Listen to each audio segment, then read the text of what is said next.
Good morning. As usual, this is the Azorean One Anthony Esteves showing you my hand.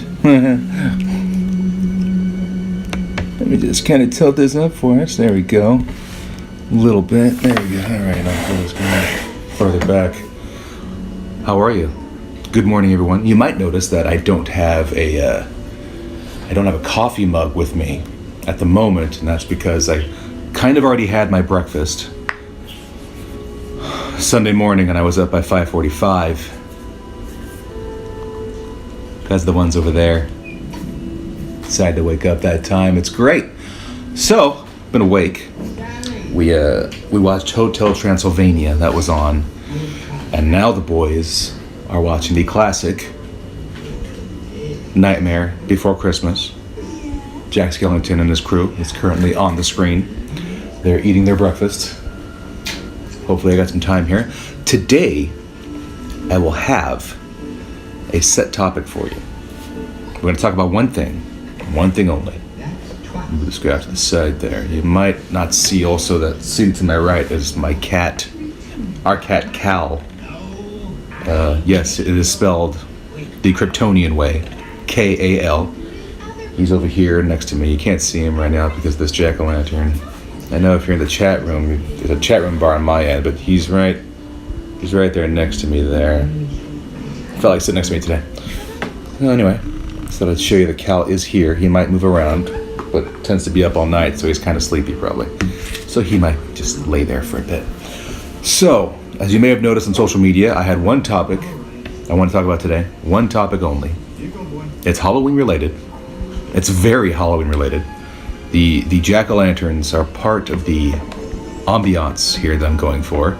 Those of you who aren't watching, I have a nice little lit up plastic jack-o'-lantern with an angry face to my left, to the screen's left as well. And I have a lit candle here, a fake lit candle. It does the whole flickering effect. You see that? Yeah, there you go. See, a little flicker. Yeah.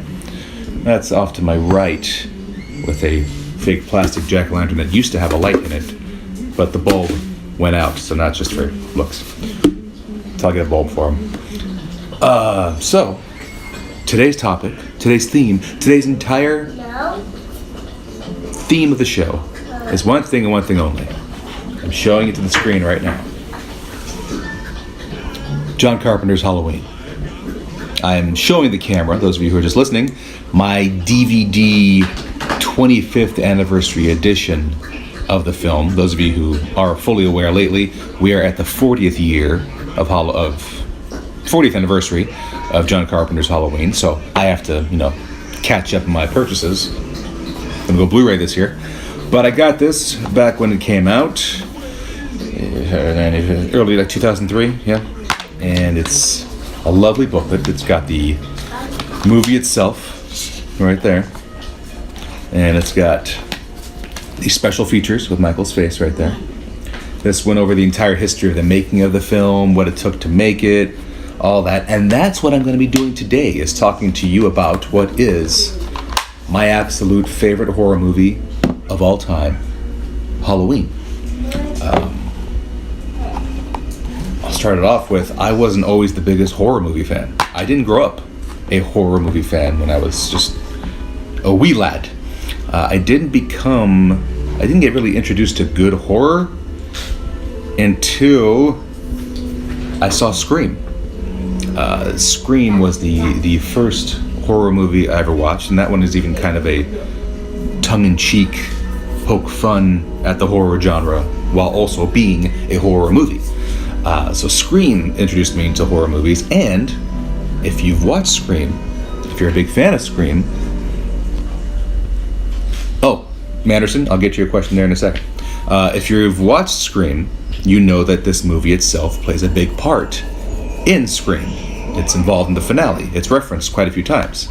Manderson, you're asking, does Halloween hold up after 40 years? Now, to me, yes. And take into consideration that this movie, John Carpenter's Halloween, was an indie film. It was made just under $325,000 what it took to make it. The $25,000 was just to take care of Donald Pleasant's performance. The gentleman who played Dr. Sam Loomis, Michael Myers' doctor, in the movie. But yeah, they made the movie for $325,000, which for a film, that's, at that time, that's like, it's not a lot of money for a film to be made, even in 1978. But they did it. So, let me get to the history of how this film right here was made. Brief history. And take into consideration the history I'm giving you is from my viewing of special features on this DVD, from doing my own reading and research, and from a very good podcast that's going on right now called Halloween Unmasked. It's hosted by The Ringer's Amy Nicholson. She does also the podcast Unspooled, where they focus on certain movies.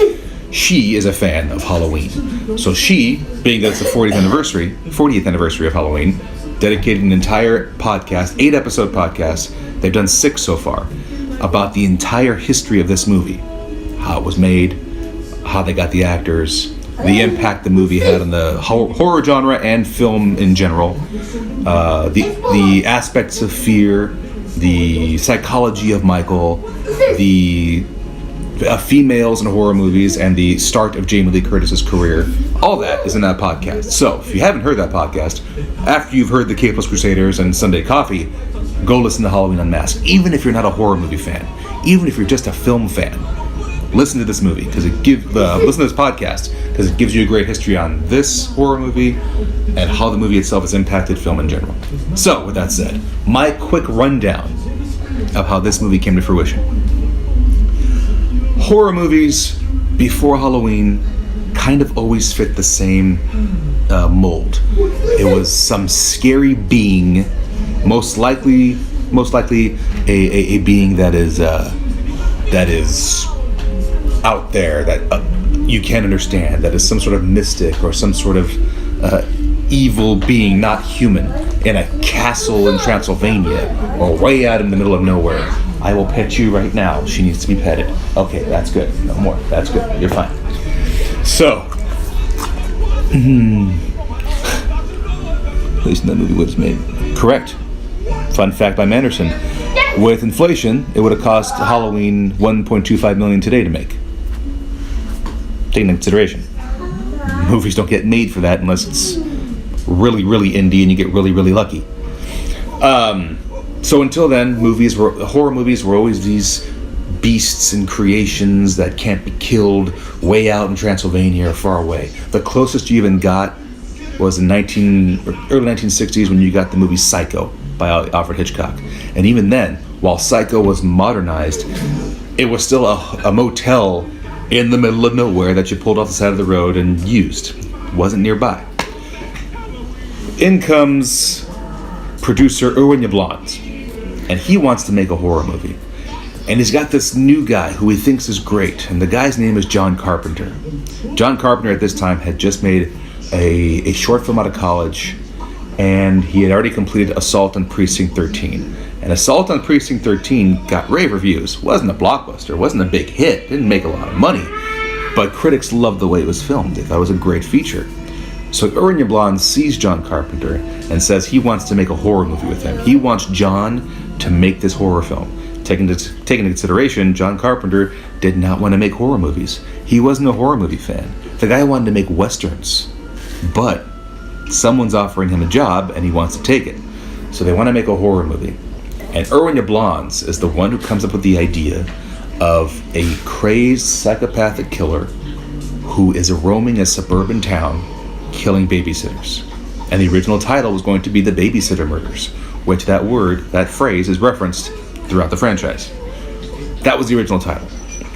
So John Carpenter gets the idea, and he and his girlfriend at the time, producer Deborah Hill, come together and they start writing the screenplay. Now, during that time, Irwin Yablans is trying to think of something more creative than just saying babysitter murders. And he thinks, why not make this on the scariest night of the year? Halloween. Why not make the title Halloween? So now, instead of babysitter murders, you now have a movie featuring a frightening, terrifying moment from the psychopath roaming free, and you put it on the haunting evening, All Hallows Eve, Samhain, Halloween. They have a title. John Carpenter and Deborah Hill come together and they create this story. From what I remember, I think it took maybe 2 weeks. I think I'm right on that math. Maybe 2 weeks for John and Deborah to develop this script. Carpenter himself came up with the character of Michael Myers, Dr. Loomis history, and everything leading up. Deborah Hill, she's the one who took care of the dialogue between the actors, between our heroine, Laurie Strode, and her best friends, Annie and Linda. All that dialogue was Deborah Hill's additions to the script. They create this story. They get $325,000 from an executive producer named Mostafa Akkad, who at the time had just been producing films based in the Middle East. But he saw something that could happen. He hooked up with Urania Blondes, and they produced this.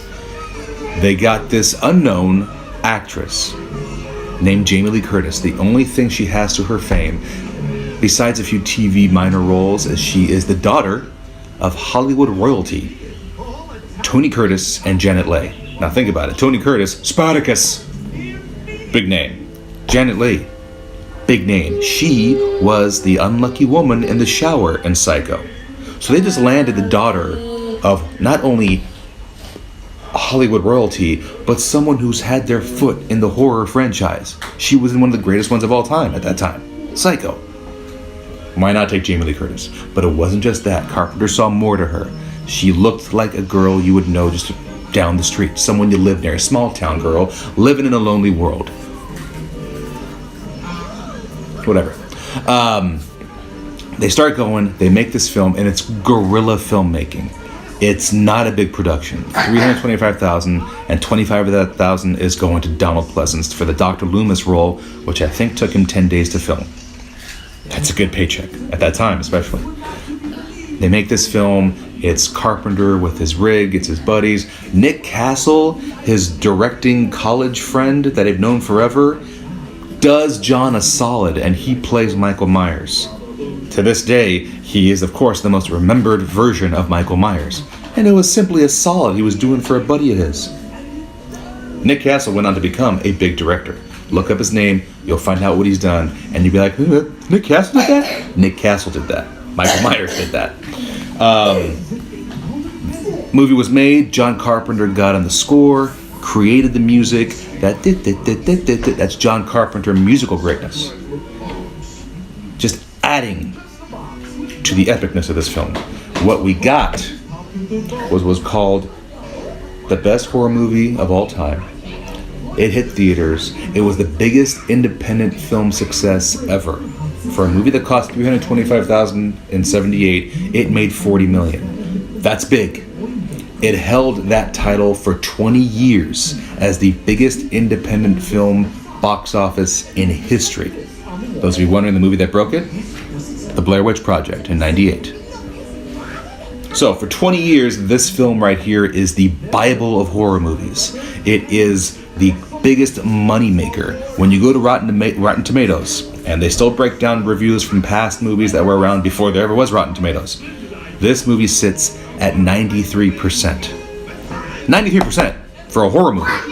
It's a big thing. Nightmare. This movie is also the grandfather of the slasher. Okay? While we had Psycho wasn't considered a slasher movie. Eerie, thriller, suspense, horror, not a slasher. This began the slasher movies. This is why Jason exists. This is why Freddy exists. This is why Chucky exists. Jigsaw, all those guys. Because of this right here.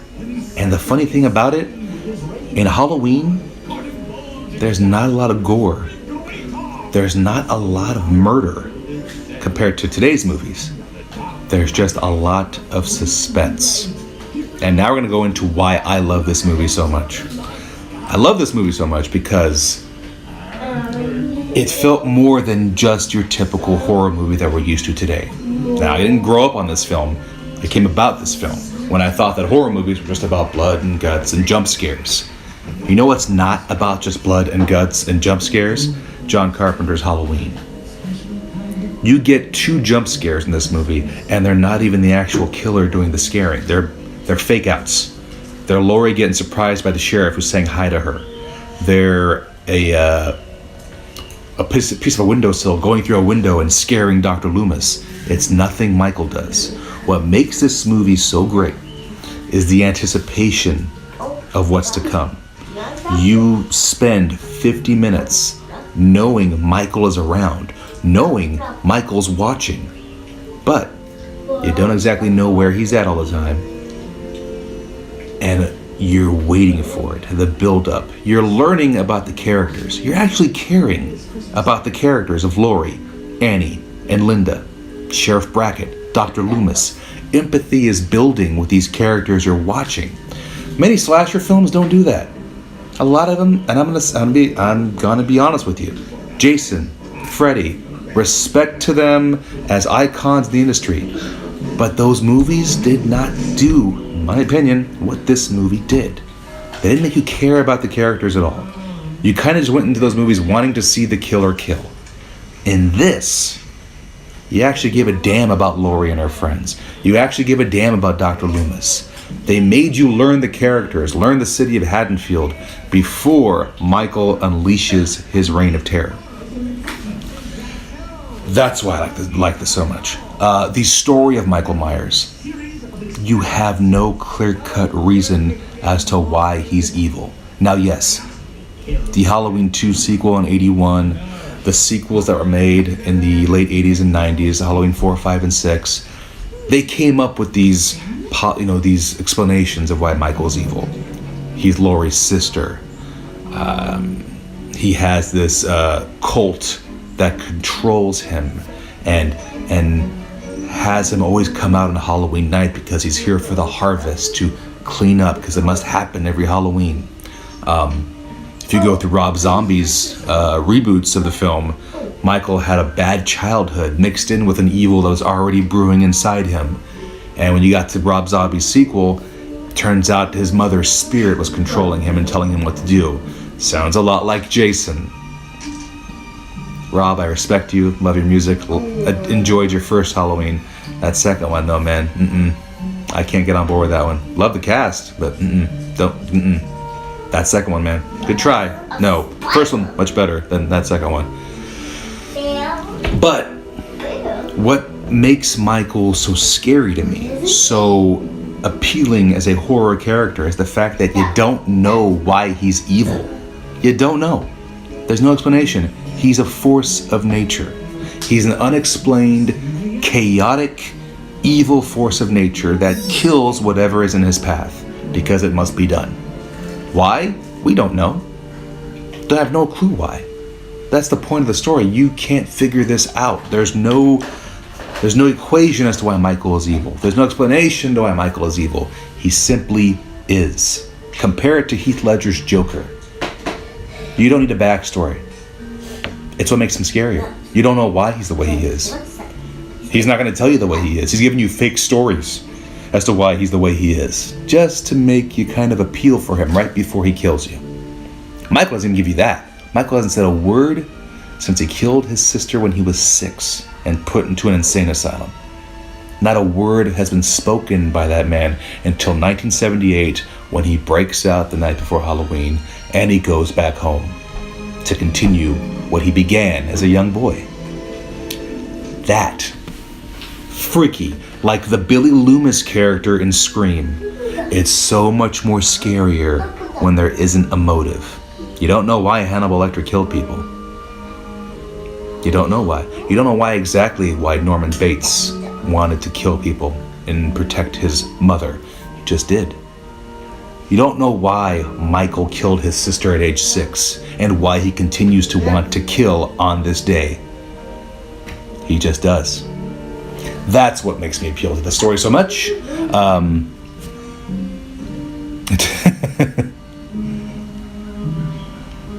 I don't think he's boring without superpowers. Turn him into Red Hulk, Michael Myers. Yeah, Ruru? Sure, you could try that and see how that works. So you've got the story. I love the build-up of it. You've got why Michael is You don't know why Michael is. He just is evil. And aside from the story itself, the Laurie Strode character, the heroine who is able to survive his reign of terror, the heroine who steps up, as scared as she is, as frightened as she is, she cowers, but she doesn't just cower. When she gets an opportunity, she attacks. And her first instinct is to make sure the kids that she's babysitting are safe. Make sure they're okay. There comes the catchphrase that became tied to Laurie Strode for her entire life: do as I say now. The protector, protecting the kids she's babysitting from this insane killer who's already scarred her up. You can't hate Laurie Strode. She's the beginning of the final girl, the girl who survives in the end. And in my opinion, she's still the toughest of the final girls. Just saying. So along on top of the way the story goes and what the characters are fueled by, my love for this as a filmmaking fan was how John Carpenter put his staple on this movie and the horror genre to come. He filmed this with limited resources, but he made it work with what he had. He didn't demand that he needed to have more money the way he was filming something. He found a way to make it look good with the money he had. Creative attempts, certain lighting aspects, getting fake fall leaves, getting actual leaves from the fall, dumping them out with a blower during certain windy scenes, and when they yelled cut, having everyone pick those leaves back up because they can't afford to get more leaves. It's creative ways of thinking to get this done. Little things as telling Nick Castle that after he stabbed Paul and left him there against the wall, to turn your head while you're looking at him. Kind of making it seem like Michael is just looking, admiring what he's just done. Little aspects like that a filmmaker sees that become staples for this character and genres to come. Boys. Tommy. So, that there, Halloween is what made me want to start writing my own stories, finding ways of getting my stories told, learning about how important a script is, or what it takes to create a well-developed script, or taking a small idea and running with it and making it something grander. This movie did that for me. And it's not to knock that I don't enjoy I enjoy bloody, gory horror movies for what they are. I enjoy Saw. Saw's great. The Conjuring. Actually, The Conjuring is not that bloody or gory. Freaky. I put Conjuring more on this level than the Halloween level than the gory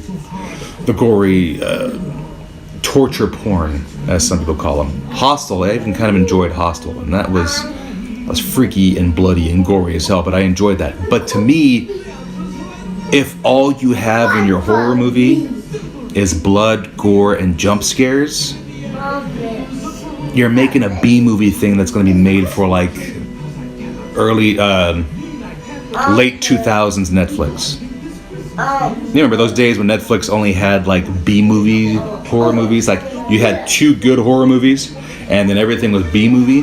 The old Netflix days when they were just starting to get a little bit of money. I'm not a big fan of those. Okay? Venom. Yeah. Good call, Ruru. Like Venom. Venom is probably the most big budget, well casted B-movie in history. Boys. You heard me. Venom. Well casted, high budget B-movie. That's just a dig on the writer and director. I apologize. Sorry. And that's only from word of mouth. I haven't seen Venom yet. I've only heard the rest of the cast and the rest of our Crusader crew and what they've had to say about it. And I've kind of put pieces together, visualizing. I enjoy the gory and the bloody horror movies for what they are, but to me, they're not memorable. They don't push me. They don't excite me. They don't make me want to be attached to the film. I'll watch them. I'll enjoy the parts that I think they do well, but they're not going to capture my heart the way stories like Halloween does. Yes. Okay. They don't capture my attention the way Halloween does. The way you make me have to earn the fear that's coming. How you scare me not with blood and guts. You scare me that I know someone's over there watching and I don't know where he is. Like suddenly he's in the background while Annie's talking on the phone, then he's not. And you think something's coming, hasn't appeared yet, and then it catches you off guard, driven by a story that captures your attention. That's the horror movies I want. That's why Halloween is my all-time favorite. That's why The Conjuring is my favorite horror film of the 21st century. It was Saw. The Conjuring took over. Granted, James Wan is behind both of them. James Wan, by the way, I'm going to say next Carpenter, James Wan. The way he makes his films, I'm so impressed by that man. And he's now doing Aquaman, which I'm curious to see how he does. He's producing the Swamp Thing series, which that, to me, is a genius move. Don't know why they're releasing it in the summer DC universe. Oh yeah, let's take a being that would be perfect during a Halloween time. They'd be great to have during a haunting season, and let's put them in hot-ass June and July. Stupid. Anyway, I'm still going to watch it. I'm going to be annoyed that I'm watching it wearing a tank top and shorts instead of a hoodie with lit-up candles. Another brilliant decision by those guys over there. September, I heard it, Ruru, you said Swamp Thing is a September movie. I heard it was going to be ending in September, but according to the timeline, it shows it starts in June. It's not, well, I mean, I see it end in September, but from what we saw, unless they've moved it, unless they've changed it, from what I saw, the little timeline they had showed that it starts in June or July and ends in September. Which, okay, it ends close to Halloween, but still something I want to watch during this season, not red, white, and blue fireworks season. Not Hot August Night's Neil Diamond's album season. No one else listen to that? No one else Neil Diamond Hot August Nights guy? Forget I said it. Never mind. We're good.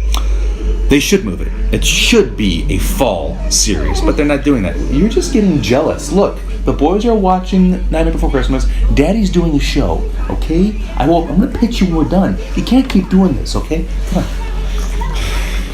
Ego. And Cal is still here quietly sitting. Still quietly sitting. So, we've covered that Carpenter and Deborah Hill wrote greatness. Presented us greatness. Jamie Lee Curtis as the role of Laurie. She became the horror queen. She became the scream queen, which at a time people thought was like, oh, okay, scream queen, just some girl running. Honestly, scream queen now to me is something to be honored, because whether people realize it or not, horror movies started the careers of a lot of our young stars today. Jamie Lee Curtis. Young stars then to become stars today. Jamie Lee Curtis in Halloween. Kevin Bacon in Friday the 13th. Johnny Depp in Nightmare Before Christmas. Nightmare on Elm Street. He wasn't in Nightmare Before Christmas. It's Tim Burton, but not Johnny Depp. Johnny Depp was in Nightmare on Elm Street. Neve Campbell, though she had Party of Five, took off after Scream. Jennifer Love Hewitt also had Party of Five, took off after I Know What You Did Last Summer. Horror movies have a way of getting these new people introduced and put on the screen, because horror movies are cheap and horror movies are seen by everyone. The majority of people are going to go see a horror movie because, actually, as I put it, the feeling of being scared is the feeling of being alive. And you go get excited for 2 hours, you get scared, but you survive the scary moment and you walk out kind of feeling good. At least I do. It's just me.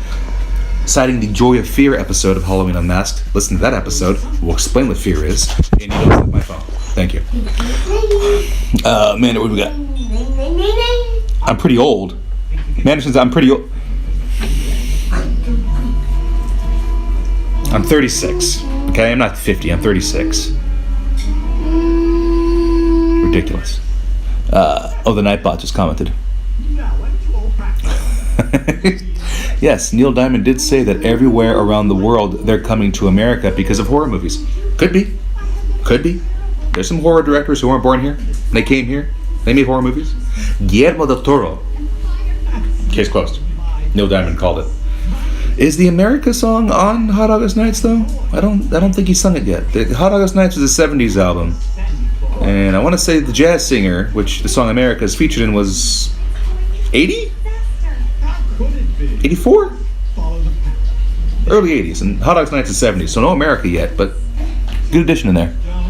Emphasis on pretty. I'm pretty old. Oh, pretty old. Good save, Anderson. So, of course, this movie fell into the I don't know why she's crying. She's been outside. She came back in. She doesn't like people eating when she has eaten already. Indiana, my dog. She had her breakfast first. I think that bugs her because then she sees more food and wants to eat it, and she shouldn't. You shouldn't.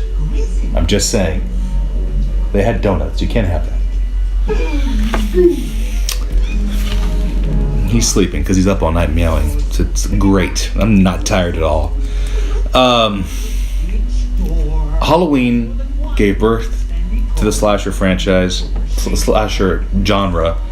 But in my opinion, no one else captured it. And Halloween itself even fell into the... I'm done. Wait, okay. Wow, that was rude. Alright, time out. I'm gonna give him crackers. Time out. Here, check out the DVD and the jack-o'-lantern staring at you as I walk and get them a little more. So enjoy the flickering lights. Enjoy them. You might see Cal now that I've gotten up. I'm getting you a cracker, buddy. Have I done that long already? Alright, well, I'll wrap it up. Hey, here's this for you. Here's that for you. You got a few more minutes. Alright, other than that, stay. Alright. Okay. Yes, I'm wearing the Deadpool pants.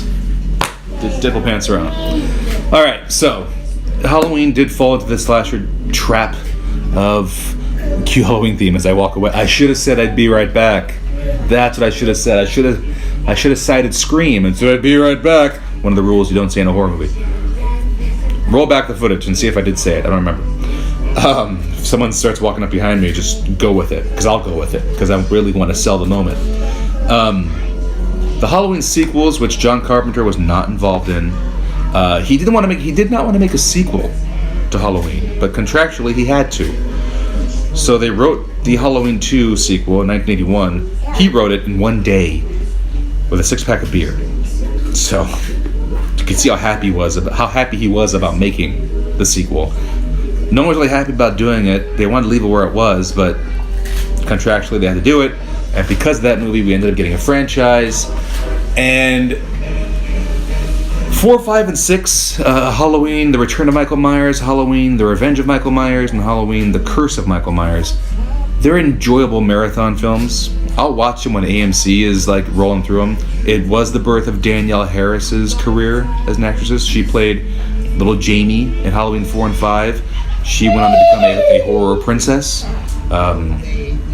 She was in Last Boy Scout, did a lot of TV stuff, ended up becoming a B-movie horror movie director and actress. She's done quite a few. If you've seen the Hatchet series, that's her work.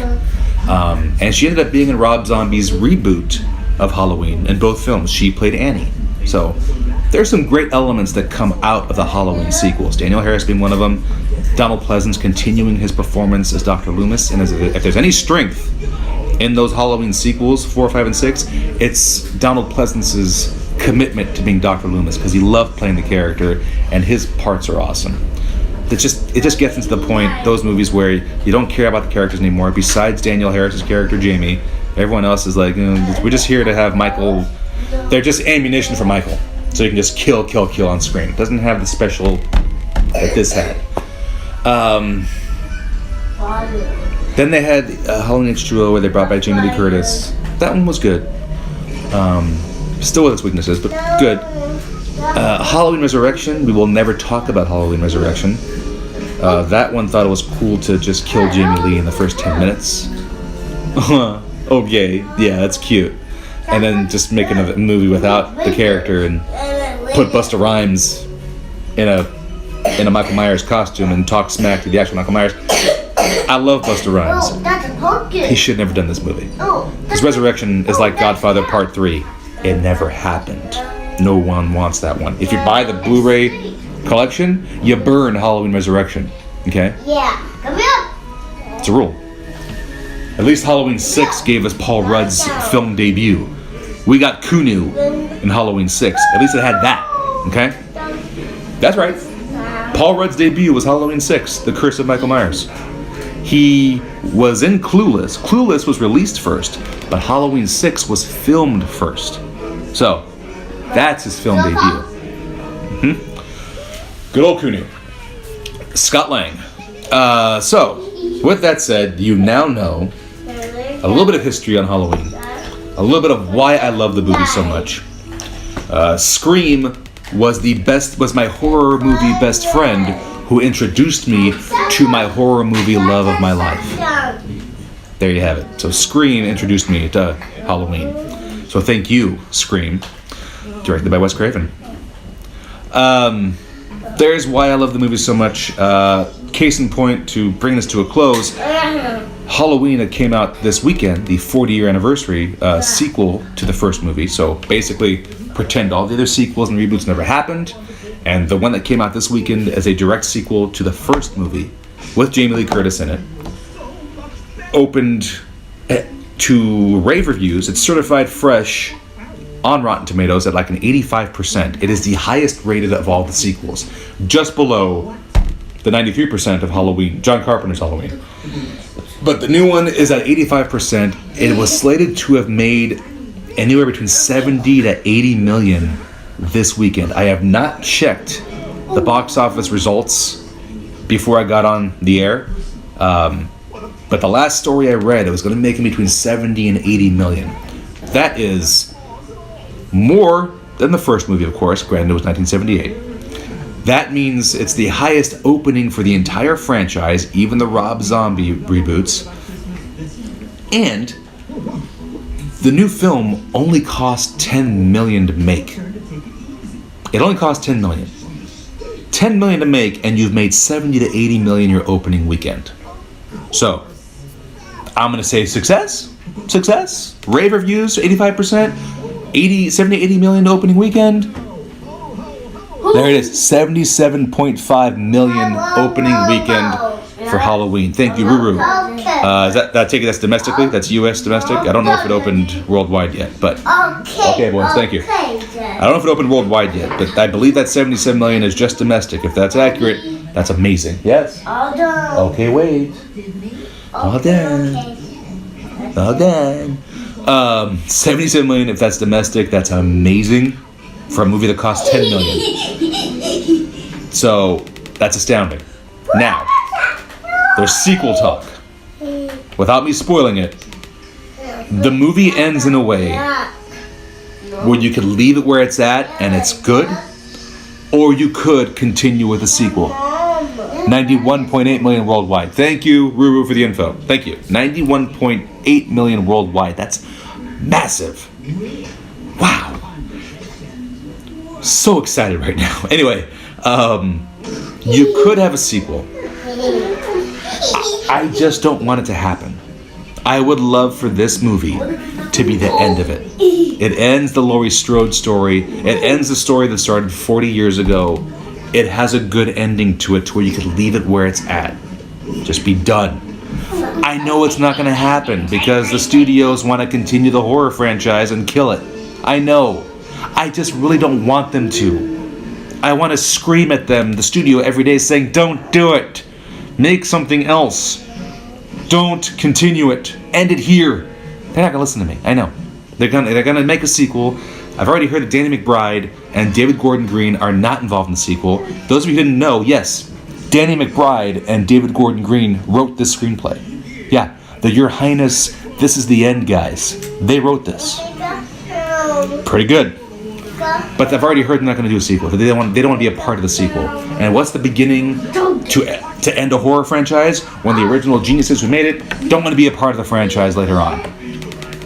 Don't make a sequel to this. Don't. Just stop. Just promote the hell out of this one. The 40-year. Jamie Lee Curtis came back. John Carpenter came back. They all loved the story. They were all behind it. Don't make something that's gonna... I'm not aware of what curse words I can use. Urinate on this in the classic. Don't do it. But they're gonna do it. So until the studio decides to just want to demolish this with a sequel, enjoy the time where the Halloween movie that's out this weekend is a fantastic story, keeps the essence of the original, goes in its own direction, extremely well done for its genre, story with horror. Halloween, the 40th anniversary sequel, watch that. If all you watch is watch the John Carpenter classic and watch the new one out this weekend. If those are the only two you watch, you're a fantastic person, because those two are the best in the entire film franchise. Wish they'd keep it there. But anyway, that brings Sunday Coffee with the Azorean One to a close. I went longer than I thought I would. I'm gonna check. Yeah, I went longer than I thought I would. That's what I said to her. We won't do that. Get M. Night Shyamalan to direct a sequel and have the twist ending be Michael is an alien. Roo. No. We already had Jason X, where he's in space. I don't want Michael as an alien. Don't do that. Don't. You made me laugh, and then you made me cringe at the same time. That's a great way to end the show. Anyway, have a great Sunday, October 21st. We are less than 10 days until the actual holiday of Halloween. If you're looking for good Halloween-esque things to do, you can, if it's movie-wise, AMC, of course, is having their Fear Fest. Enjoy the horror movies they show. Granted, they're edited and have commercials, but it's still something. IFC, Independent Film Channel, will have horror movies that they're showing off and on. They have commercials, but they don't edit their movies, so there's that. There is Shudder, which is, I believe, AMC's streaming network that is just for horror films. So if you want to pay $4.99 a month, get Shudder, because I hear great things. I don't have it yet. They don't sponsor me, but I've heard amazing things. If you want to learn more about Halloween and everything behind it, both fact and fictional, the film process, the story, the impact the movie had, elements and psychology of horror and the Michael Myers character, as well as I look into Jamie Lee Curtis and her career and the future of females in the horror franchise, check out Halloween Unmasked, the podcast by Amy Nicholson from the Ringer Network. The Ringer Network is the network that has Bill Simmons' podcast. Amy Nicholson, 8-episode podcast series. She's had 6 out so far. 8 episode total about Halloween and all the ins and outs of the movie itself. So, check out all that. Also, go to thekpluscrusaders.com for everything you want to know about the K Plus Crusaders. You can go to our social media. We're known as the K Plus Crusaders on Facebook and Instagram and Tumblr. And on Twitter, we're the K Plus Ones. You, of course, are watching us here on twitch.tv/the K Plus Crusaders. I think I'm covering all bases right there. But again, the kpluscrusaders.com for all Crusader information. Have a happy next 9.5 days till Halloween. You will see me one more time before Halloween on Sunday, October 28th for one last Halloween episode of Sunday Coffee with the Azorean One. It'll be something scary. I'm not sure what yet, but it'll happen. So, in the meantime, enjoy your Sunday. If you have time, watch John Carpenter's classic Halloween. Then go to the theaters and watch the new Halloween. It'll be a great back-to-back punch of Michael Myers and all things Michael Myers and Laurie Strode. So, without further ado, on behalf of my crew, the K Plus Crusaders, I bid you a great Sunday, and it's Halloween. We're all entitled to one good scare.